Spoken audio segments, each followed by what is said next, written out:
Wait a minute, we say baklava differently. You say it, Baklava. and I say baklava. Tomatoes, tomatoes, right? Exactly.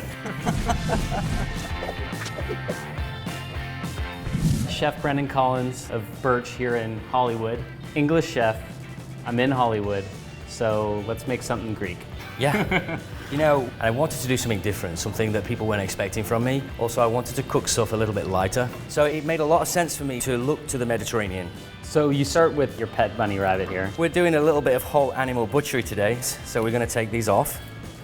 This particular dish started out really as a dessert, segued into being a savory dish. I knew that I was going to be using dates, which is very sweet and very syrupy, using the rabbit, which is obviously very, very savory. The Americans are probably the only people in the world that eat savory and sweet together on the same plate, and I think that's why it's one of the dishes that's very popular. These ones, you can actually do this for me. You're going to put a good amount of that salt onto those. Then we're going to cut down here, and we're going to use these amazing Japanese scissors that cut through just about anything. I'm gonna need to get a pair of those at home. Yeah, no, they're brilliant. And then these are our very cute looking rabbit racks. And that is how you butcher down a rabbit. This is a pretty long process for your rabbit baklava, like 24 hours just in this, essentially a salt cure, right? Yeah. After 24 hours, we wash it, and then we cook it down in a mixture of pork fat and duck fat. And then that rabbit eventually turns into This nice, fatty, nice, moist meat. And that's the basis of the baklava. So let's make it. So you gotta go with the phyllo dough here. So we need 3 sheets of this. Okay. And in between each sheet, we're gonna brush it with melted butter. And so this is gonna make it nice and crispy, having these layers. Basically what you end up with is something that's really flavoursome on the outside, and then something that's exceptionally flavoursome on the inside. And then we take this, which is white beans that have been cooked with carrots, onion, celery, leek. Take our rabbit meat, push that in there, and then we finish it with date puree. I do enjoy working with California dates. Then what we're gonna do is some toasted pistachios, and then we're gonna do the fold. This is kind of a joke in the kitchen. When they can't fold these, I tell them that I'm gonna send them to Macy's at Christmas to learn how to wrap presents. Bring this over, a little bit more butter on this side, and then we are ready to cook.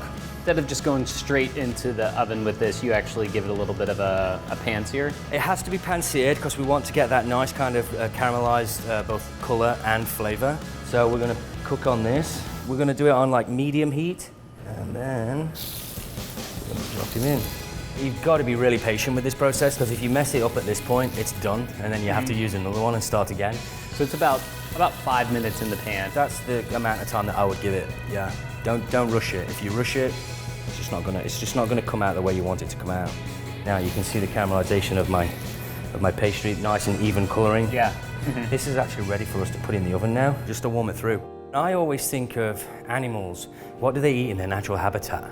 Well, classically we think rabbits and carrots, right? Bugs Bunny cartoons, of Bugs course. Bunny. So we serve it with some carrots. Then I like to serve it with nasturtium. And I can just imagine a rabbit, you know, running through the hedgerow, stopping for a little bit of nasturtium on his way to whatever he's about to do.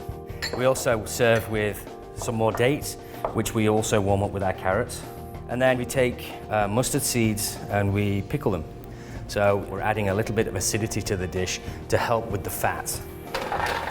This we cook in a touch of butter, some chicken stock. All we're doing is warming them through. We're gonna actually season the rabbits with that same salt. And then I'm gonna run and grab the baklava, because that's had enough time. And then in the same pan that we cooked the baklava in, we're going to saute this. Fantastic. So we're gonna take this off. Okay, we're gonna take our little loins. Rabbit should be cooked at like medium to medium rare. And then basically what we're gonna do is we're gonna build this. So we serve it with yogurt. How many variations of this dish did you go through when you're trying to develop it? It wasn't so much that we changed the flavors, we just ate it and we realized that there were things missing. Do you know what I mean? To balance it out. So the mustard seeds came in later because we felt it lacked a little bit of acidity, even with the yogurt. So these are our chops, they're beautiful. Just the delicate little Yeah. guys there. So that's gonna go on top of this carrot so we get a little bit more height. And then we're gonna take our nasturtium for a little bit of floralness. And that is the Birch interpretation of a baklava. You made it so you can get a little bit in every bite. You know, you want to get a little bit of the yogurt, a little bit of the carrot. I mean, obviously you're gonna have to cut the carrots. You get that little bit of hit of sweet from the dates. Then I'll get a little bit into the ribs that you so carefully prepared. Do you eat them like ribs, or you just like grab on? Just kind of pick them up like a little hors d'oeuvre, you know? Like like they're like on a little toothpick here. Little, just drag it through everything. little lollipop for you. Great crispiness. It just really makes the dish that just put those little, just the tiniest rack of rabbit you could imagine. I think when you come up with a dish that has potential to be a signature dish of a restaurant, it has to have the attention to detail that make it that special thing. Even though, you know, French trimming the rabbit racks seems, you know, boring and monotonous, it's things like that that people remember. Here. This is some pearl onions that are cooked down in agro dolce, so just a little bit of red wine vinegar and sugar.